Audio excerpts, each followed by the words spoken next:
Welcome to Waters World. I'm Jesse Waters. Building a safe, strong, and proud America. That's the message of President Trump's first ever State of the Union address.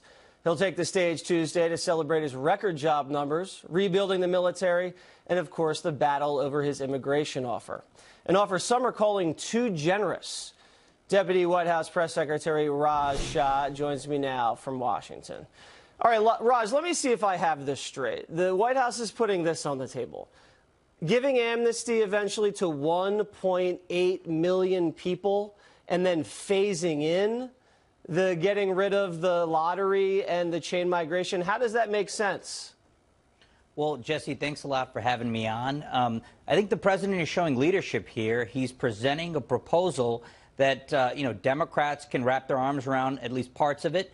And he's with it trying to fix the immigration system, which is to provide border security, including the southern border wall that we've talked about quite a bit.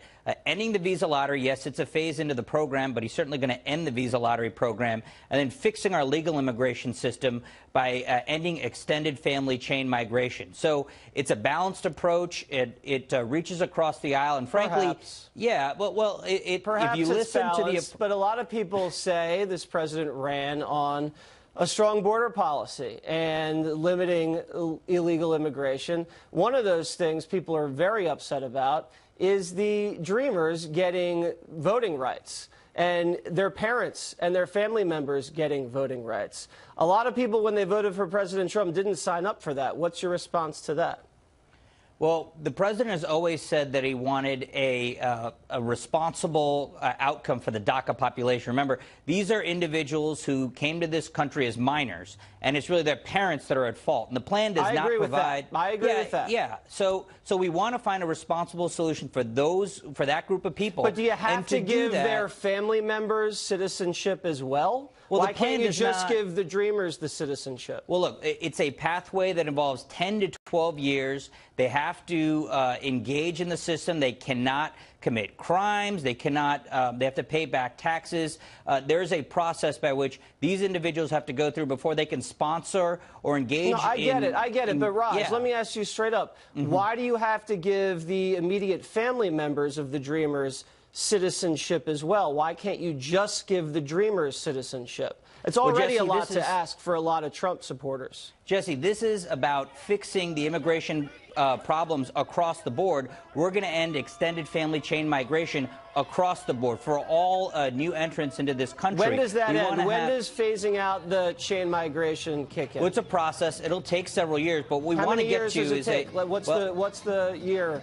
I think that's going to be up to negotiations. Okay. Some details are going to get fleshed out. But the key here is that several years from now, family members can't just sponsor their cousins or their uncles. You can only sponsor your immediate family. And then the rest of the immigration system is going to be based on skills, education levels. Yeah, and that's terrific. That's what everybody in this country supports.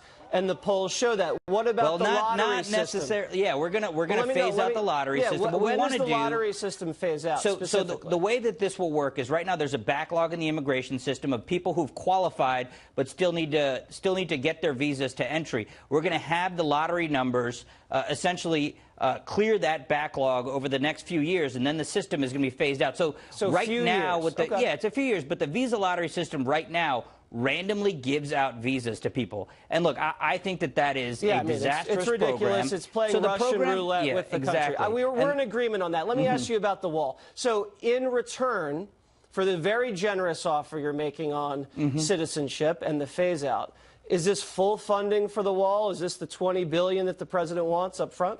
Well, it's $25 billion. It's not just for the wall, which is about $20 billion, but it's another $5 billion for increased numbers of Border Patrol agents, ICE agents, and it's also additional removal authority, which is very key. Right now, if you run across the border illegally, basically, if you're arrested, you get a court date a few months or years down the road, and if you don't show up, then you're just illegally in the United States. That's catch and release. This proposal will end that by giving the Department of Homeland Security the ability to remove folks who just crossed the border. I mean, that's amazing, and I think everybody can get on board with that. One of the things I think people are just a little upset about is giving the amnesty to the family members of the Dreamers. Maybe I'm wrong. Maybe Donald Trump is a Jedi master, and he's putting this very generous offer on the table, and Chuck Schumer, crying Chuck, as we like to say, will reject it, and that's going to make the Senate minority leader look not flexible, and then the president can then maybe tamp down on some of the generous offers. I don't know what the president is thinking on this. But we'd like to see, obviously, what I said, a lot stricter border security. The phase-outs happen much more quickly, and not a lot of the family members get a quick pathway to citizenship, because a lot of the Trump supporters believe this. They believe that these people will all become Democratic voters, even though they should become Republican voters, because it's the president, President Trump, a Republican, who has brought them out of the shadows and then given them this pathway to citizenship. But who knows how they'll vote? I have no idea. What do you say to those people that think this is too generous an offer specifically?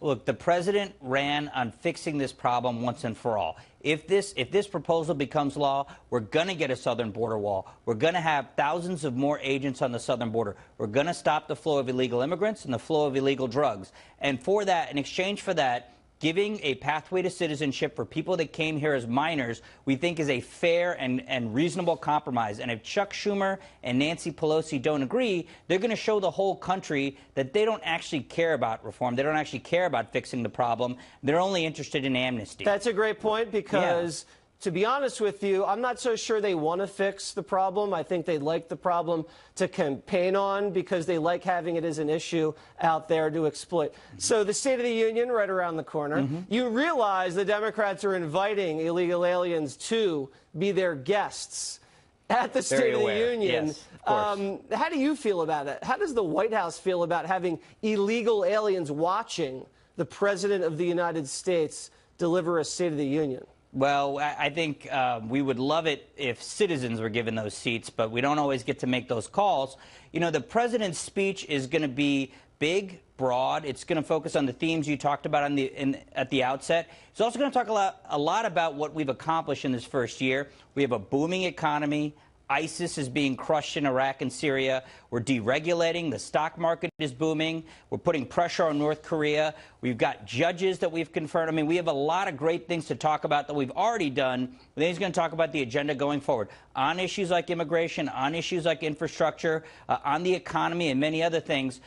You know, we've got the lowest unemployment we've seen in nearly 2 decades. You guys have a great track record. I'm not going to argue there. That's plain as the eye can see. Like, so if they bring, backing up, if they bring illegal aliens to the State of the Union, is Trump going to bring ICE agents to arrest these people as the guests? I mean, what do? It's chaos. Look, I mean, we live in a big country. There's a lot of views and a lot of perspectives. And some folks want to bring any guest that they can bring. And frankly, they're doing a lot of it to just create some attention and it's a stunt. Get cameras. And it's a stunt. Right. Yeah. But look, we're going to stay focused on the agenda and focused on what we're trying to do on immigration, secure that border, stop the flow of illegal immigrants and drugs, and figure out a compromise that can work with Democrats, because we actually need to fix this problem. The president didn't just campaign on rhetoric. He also said he's a deal maker who can get the job done. This is the first step forward. Can I ask you a question? I just want to play a soundbite from Nancy Pelosi, who said something really inflammatory, in my opinion. I mean, that's par for the course. She said this about the illegal immigration proposal that the president has been offering. Very racialized rhetoric. Let's hear it. That plan is a campaign to make America white again. It's a plan that says over 50% of the current legal immigration will be cut back, that many people will be sent out of the country. So according to the latest Harvard poll, I think almost 75% of Americans want restrictions on legal immigration. Legal immigration. I don't see how that's racist, but how is the White House going to counter that kind of, I don't know what you call that, race baiting? It is race baiting, and it's outrageous. I'll tell you this, I am the son of immigrants. My mother and father came here from India. They brought skills to this country. They would qualify under the system that we're proposing today, and they came here legally. We love immigrants. We want them to come and bring skills, contribute to the tax base, and help our economy and country move forward. wanting reform, wanting a secure border, wanting more agents to stop the flow of drugs and illegal immigrants is not extreme. It's certainly not racist. I'm personally offended by what Nancy Pelosi has to say there, but it's just rhetoric. She's just trying to inflame her base. I don't take it all that seriously. The president has brought forward a serious proposal, and we think that it deserves real consideration. All right, Raj, thank you very much. I really appreciate you coming into Waters World. Thanks a lot. All right, Bill Clinton gets heckled about Monica. Ran into Bill Clinton. You the best president, man.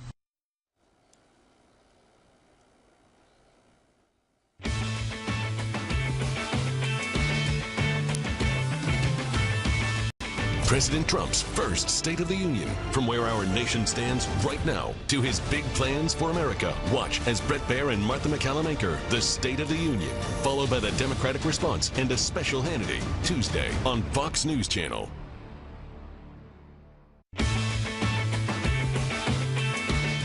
Winning deniers, that is the subject of tonight's Waters Words. Facts matter, apparently not to the left.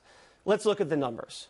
267 companies have announced $1,000 bonuses. Minimum wage hikes, 401ks are exploding, and Americans are seeing more money in their paychecks. The Trump tax cuts, which no Democrat voted for, are working. Instead of celebrating the good news for Americans, Democrats are in denial. Here's what House Minority Leader Nancy Pelosi said about the $1,000 bonuses. There's a cartoon that I just love, little mousetrap. It's got a little piece of cheese on there, and there's a mouse about to take it, and that's called the middle class. And around it, there's fat cats. They look a lot like elephants, but anyway, around there. And that's the thing. You get this little thing, and we get this big bonanza. You get the crumb, we get the banquet. So $1,000 is a crumb? Maybe if you're worth $100 million like Pelosi is. Here's what she said about President Obama's so-called middle-class tax cut. Ready? Today's agreement is a victory for the American people. They spoke out clearly, and $40 each per paycheck will make a difference. So $40 makes a difference, but $1,000 doesn't? Nancy needs to brush up on her arithmetic. Debbie Wasserman Schultz also downplayed the Trump bonuses. Here's what Deb said in 2011. Ready? House GOP refused to extend payroll tax cut yesterday. Senate passed Bill 8910, $40 per paycheck. Tweet what $40 means to you. Hey, Debbie, I'll trade you 2 20s for 1,000. Sound good? My point is this illustrates their dishonesty. For them, it's not about the size of your paycheck. It's about the party in power. And speaking of hypocrisy, here's Hillary Clinton touting women's rights. I also wanted to thank you for being a role model to my daughter. Democracy cannot be built on the persecution of women. 22 years ago, Hillary Clinton declared that women's rights are human rights. The only way we will get sexism out of politics is to get more women into politics. Someone who has arguably been a defining figure in women's empowerment. If we are serious about building a better, stronger, fairer America, we need to be serious about supporting and nurturing our girls. But the New York Times says Hillary Clinton had a faith advisor in 2008 who repeatedly sexually harassed his underling. And when Hillary's campaign chairwoman told her to fire him, she refused. Instead, gave him a slap on the wrist and actually moved the female underling to a different job. She basically did nothing. Hillary taking a ton of heat on the left for this. Here with reaction, editor at townhall.com and Fox News contributor Katie Pavlich. So, Katie, what do you think about this? How you doing? What is this about? Well, this is par for the course for Hillary Clinton's behavior, starting with the way that her husband treated women who he was either sexually abusing or having affairs with, and ending with her time at the State Department. You can look at this advisor, and as you just mentioned, the woman who dared to complain about being sexually harassed at work by this guy. She alleges he would touch her shoulders, would say inappropriate things. She was the one reassigned. So when Hillary Clinton is out there making comments about standing up for women, including today, by the way, in a derogatory fashion. She's actually just more concerned about protecting herself, protecting her power, and protecting her position. And her track record at the State Department, where it was a number of officials covered up sexual misconduct of underage girls, in fact, she has no business trying to be a champion of women at this point. Yeah, she looks like a total hypocrite. Here was her response on Twitter. Are you ready for this one? Here we go. I'm ready. I think so. A story appeared today about something that happened in 2008.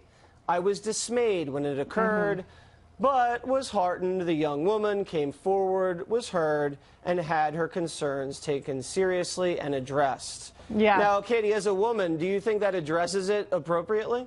No, because the actions that were taken against the young woman in this case were very clear. She was the one who was reassigned. She was the one who was punished for bringing this forward. And this reminds me a lot of when Hillary Clinton was on the campaign trail against Donald Trump, and she tweeted, "All women deserve to be believed when it comes to sexual assault or abuse allegations," when she has a long history of ignoring them for the sake of her own power and for the sake of the Democratic Party. Yeah, not only ignoring it, she was one of the point people who ended up trying to destroy some of these women that had come forward. Here was a very weird response. I guess the tweet didn't do enough good, so they had her get on camera and say something incredibly bizarre last night at dinner, because this thing was still really percolating. Let's listen to Hillary's second time responding. Go ahead. Hey, everyone. I just wanted to say thanks. Thanks for your feminism, for your activism, and all I can hope is you keep up the really important good work. Can you say the name of the activist bitches supporting bitches? And let me just say, this is directed to the activist bitches supporting bitches. So let's go. Katie, I don't even know what to say to that. Yeah. What was that? I kind of had that same reaction, like, what is going on with this? And I had to ask your producer if I was allowed to say the B word on air. I am allowed to say it because I'm a classy lady. I'm going to refrain from using it. But look, I'm not going to be offended about this because that would mean that I'm a feminist liberal. Right. However, I want to know what the standard is, because it appears to me that feminists only have standards for everybody but themselves. And if you want respect as a woman, maybe you guys should start respecting each other. Stop going to rallies dressed as female genitalia. Stop calling each other the B word, and stop upholding Hillary Clinton as a feminist icon when she has done everything to degrade women she disagrees with over the course of her career. Yeah, she also had a really tough week, as we now have new text messages from these lovebird FBI agents. Listen to this one text from Elisa Page, I believe. You know, they were about to interview Hillary for the email scandal, and here's what she said. One more thing, she might be our next president. The last thing you need us going in there loaded for bear. You think she's going to remember or care that it was more DOJ than FBI? And Strzok, the other FBI agent, says agreed. So they're admitting they're going to go soft on Hillary Clinton before they interviewed her in the email investigation. Amazing. Yeah. I mean, that's pretty big. There are three things here. There's the fact that we know that James Comey, the former FBI director, wrote that exoneration memo of Hillary Clinton long before she was even interviewed. So that adds to this. Right. The two other things here are they either wanted Hillary Clinton to win the presidency and allowed that to jeopardize their investigation of her and treat her equal and fairly under the law like they would treat anyone else, or they believe that Donald Trump couldn't win, and therefore they wanted to go soft on Hillary in order for selfish, self-preservation reasons. I think it's a little bit of both. Based on all the other texts that we've seen about how they felt about Trump, I'm pretty sure it was the former. All right. So speaking of the Clintons, Bill Clinton's, you know, he's riding dirty in the SUV the other day, and he had a fan who started saying some things to him. He rolled his window down. Let's take a look at what happened. Ran to Bill Clinton. You the best president, man. Trump gotta go. Trump gotta go, Bill Clinton. Trump gotta go. All right. Have a nice day. Tell Hillary I said, what up, Bill Clinton? All right. Best president alive, man. How's Monica? Bill Clinton. Yeah, I love how the window starts going. He like loves the attention, and then it's like, okay, now it's time to go. I gotta go. But in all fairness, I always hated that it was called the Monica Lewinsky scandal when it was Bill Clinton who started that entire process. He was the one in charge. And by the way, in today's standards, it would have been sexual harassment in the workplace for Bill Clinton to do what he did with Monica and to intimidate her in a way that he did. You're right. If this was happening today, it would have been totally different. Yep, yes. That's right. Pedal to the metal. But I have to tell you, Jesse, in the future, I have to be very careful about saying Bill Clinton is writing dirty, because I'm not sure what that means, and I don't want to think about it. It's the slip of the tongue, Katie. Thank you very much. See you later. Megyn Kelly, Jane Fonda, round 2, up next. They always want to come, but they never want to leave.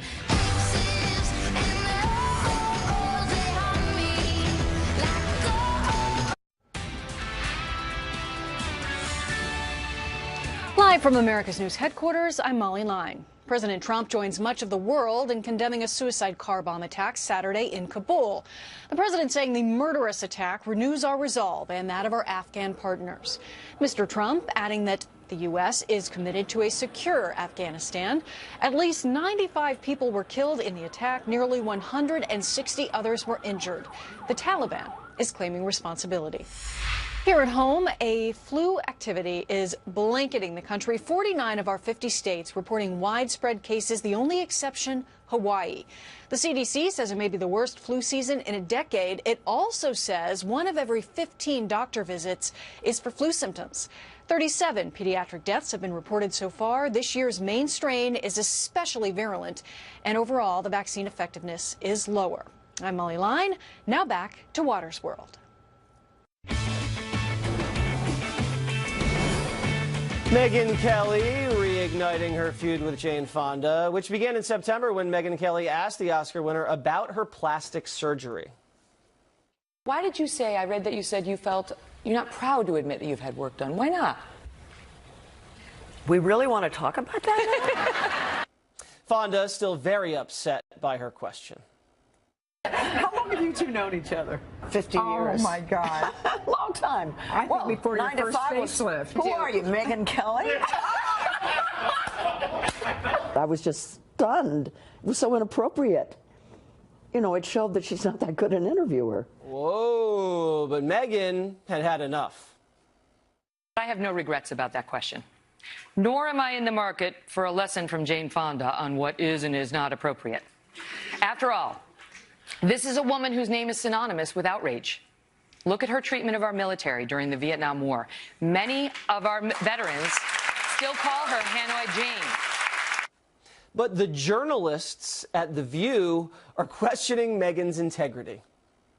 What bothered me is, you know, I've never seen a journalist do something like Who's that. Who's a journalist? Well, not anymore. Exactly. Jane should have just said to her, and how much work have you had, bitch? Joining me now with reaction, media reporter for The Hill, Joe Concha. So, Joe, as someone that's had work done like yourself. Less than 5 times, come on. No, in all seriousness, what do you make of this? This is a big squabble. I think that Megyn Kelly was in the right here. I agree. Because, look, Jane Fonda brought up in multiple interviews before she sat down with Megyn Kelly that she had cosmetic work done. She's an actress. Guess what? 90% of them probably get it done past a certain age. And I Good like for the them. fact that Megyn came back hard like that, because for a while she was taking a beating over this Fonda thing. And this is the old Megyn. This is the old viper. This is the old tenacious prosecutor Megyn that's not going to take this stuff and is going to punch right back. Saucer of milk, table 2. Right? But if you're going to criticize Fonda, you can't go back 4 wars. You don't think so? Yeah, I guess. I mean, that would play very well for this audience. No, and you're right, though, because that did play well with this audience. I don't know how well that punchback is going to play with the NBC audience. Well, that's what we saw, at least from the ABC audience, with The View. I can't believe you called them journalists, by the way. Please stop. I think I put that in quotation. I mean, but come on. And I actually think Joy apologized later and said, you know, I didn't mean to call her the B word. I'm not going to say it, but I didn't mean to call her the B word. So she knew that she went over the line. The allegation always trumps the exoneration. So everybody heard the B word about Megyn, and then the apology. Well, that's the first I'm hearing about it, and I cover this. That's right. It's too late. All right. So we also have this breaking story at ESPN. Jamil Hill, she was the one that sent this ridiculous tweet. Remember this one? Donald Trump is a white supremacist who has largely surrounded himself with other white supremacists. She got into a little trouble about that, and now she's been demoted. They're just going to make her do some .com stuff I mean, that's kind of a big deal. She's 6 o'clock over at ESPN. You go from SportsCenter, which is the flagship show on there for years and years, to .com. Yes, that's a demotion. Look, yeah, but they're not saying it's a demotion. They're trying to spin it. let me quote Gordon Gekko. It's all about Buck's kid. Everything else is just conversation. The bottom line is ratings were way down. And the reason why they were down on this show is because Jemele Hill decided that she was going to be polarizing to half the audience, where you got guys there, all they want to do is escapism. And then you got to hear Jemele Hill talking about not only Donald Trump, but his administration, and calling him white supremacists. She wasn't even suspended for that. No. She was suspended when she said, we should boycott the Dallas Cowboys. Right, that was strike two. Right. And the Dallas Cowboys are only the most popular team in the NFL, which pays ESPN many, many billions of dollars for rights. So you're going after Trump supporters and the Dallas Cowboys, and you're hosting SportsCenter at 6 o'clock. Not very smart. Not and now a she's smart not idea. anymore, so bye-bye, good riddance. Bye-bye. All right, now we have another story. I'm very interested in this. President Obama, before he was president, when he was running, I think this is 2008, was photographed with Louis Farrakhan. All right, now let's look at the picture. I think we have it right here. There it is, all right? So this was a 2005 photo, but it came into circulation right before, you know, he was running in 2008. Explain what happened. They buried this, Joe. They buried it. Yeah, a member of the Black Caucus actually said that that photo, after it was taken, do not run that in any The capacity. Congressional Black Caucus said to the journalist that took the photo, what? Do not run it. Do not run it. Now, good thing we now, didn't. Does the photojournalist has to, he says, I've listened to the Congressional Black Caucus? He's not their boss. No, of course not. But so he could have run it. Oh, absolutely. But he chose not to. Correct. And look, if Bill Ayers can run around with the former president, as he did early in his career, and domestic terrorists, you remember who exactly. Bill Ayers, right? And then Reverend Wright, and Obama was there for 20 years. Barack Obama was Teflon. So even if this photo got out, it wouldn't have changed one vote. It wouldn't have changed, but I think it would have made a little bit of a difference because it's photographic evidence. Everybody knows Farrakhan. Let's tell the audience who Farrakhan is. I think we have some highlights. Go ahead. Ooh. The satanic Jews that control everything and mostly everybody. Don't let this white man tell you that violence is wrong. He's worthy to be hated. So he was running against McCain at the time, and we had the stock market crash. There was no way Obama was going to lose that race. But this was explosive. This was more than Reverend Wright. This was more than Bill Ayers. I think this was pretty bad. But don't senators and celebrities take a lot of photos with other people That's that true. probably I've taken were some pretty bad photos, Joe. Yeah, you could find a Donald Trump. You don't want to see some of the photos that I've taken. What are we talking about? I'm not even going to get into it. But I mean, they could be problematic if I was running for president. Well, you were young. You need the money. I was right. I was young. All right. Naked guns. Let me ask you about this. This is something very troubling as well. Nikki Haley. We all know she's the UN ambassador. Now, this guy Wolf, you know, the guy with the smear Michael book. Wolff. Okay, he puts out this thing in the book, and he's trying to make some really scurrilous allegation that there was some sort of affair going on with President Trump and someone else. He mentioned it on Bill Maher's show. Let's hear that. There is something in the book that I was absolutely sure of, but it was so incendiary that I just didn't have the ultimate proof. God, considering what he's done, what is it, a woman thing? Well, I didn't have the blue dress. When you hit that paragraph, you're going to say bingo. Okay. And the paragraph he's talking about, there's something about the president spending a lot of time with someone on Air Force One. They're making an allegation that Nikki Haley had some sort of affair with President Trump. That is a classic example of gossip being treated as gospel. It's awful. Look, awful is Michael Wolff. He is truly the worst we have in this business from a media perspective. You could call him a ludicrous figure. In his own book, in the introduction, he says that there are things in here that are badly untrue, that he had to draw his own conclusions like he was there. And now it's one of the best-selling books we've seen this century because you have a media that just cheers it on like a Bill Maher and doesn't even try to question it and say, you shouldn't put something in the book that actually isn't true. Well, I feel terrible for Nikki Haley because she actually has to respond to something like this. Here she is. It is absolutely not true. It is highly offensive, and it's disgusting. I have literally been on Air Force One once. And there were several people in the room when I was there. I've never talked once to the president about my future, and I am never alone with him. You know what bothers me? Where are the other women that, say you're making some sort of ridiculous allegation about a woman that she has to sleep with her boss to get ahead? I don't hear any of that in the media. Yeah, sleep with her boss. She was the governor of South Carolina. Yeah, I mean, she's... wasn't a waitress. Yeah, she was appointed that position for merit. Yeah, let's play a game of PU. All right, shall we? Parallel universe.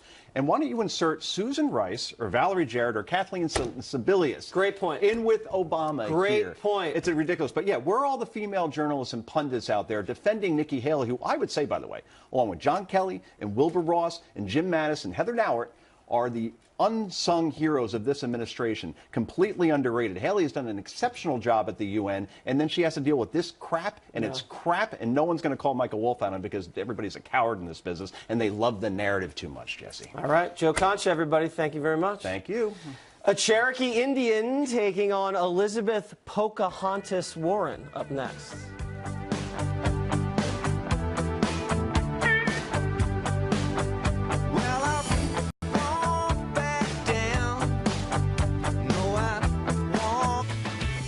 She's a hopeless case. I call her Pocahontas, and that's an insult to Pocahontas. No, sir. No, thank you. No, ma'am. Perhaps, ma'am. It may be Pocahontas. Remember that.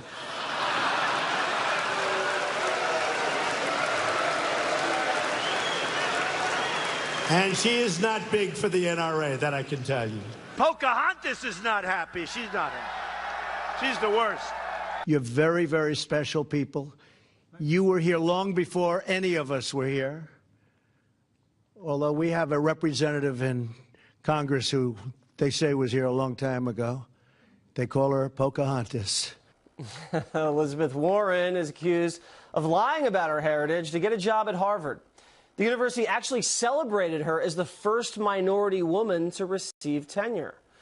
Rebecca Nagel is a citizen of the Cherokee Nation and a Democrat who says Warren must apologize to Native Americans before she can consider a presidential run. She joins me now. Okay, so Rebecca, what would you like to hear from Senator Warren specifically? You know, as a mixed Native woman, I get to relive the stereotypes that Warren perpetuates every day. You know, people ask me, what part Cherokee are you? Who in your family was Cherokee? I'm not part Cherokee. I am Cherokee. I'm a citizen of a federally recognized tribe. We are a contemporary people. We have vibrant communities. We are not fractions of imagined Indians who used to exist. So what I would love to see Elizabeth Warren do is take responsibility for her false claim. You know, she heard a story growing up. As an adult, she's been presented with a large amount of evidence, realize that that was not true. And that would be an amazing example for us as Cherokee people, where there are a lot of people who are confused and think that they are Cherokee when they don't have any Cherokee relatives. But this wasn't something that she did when she was just a child. I mean, she was applying for jobs at universities and claiming that she was a Native American. And she continued to claim Native American heritage long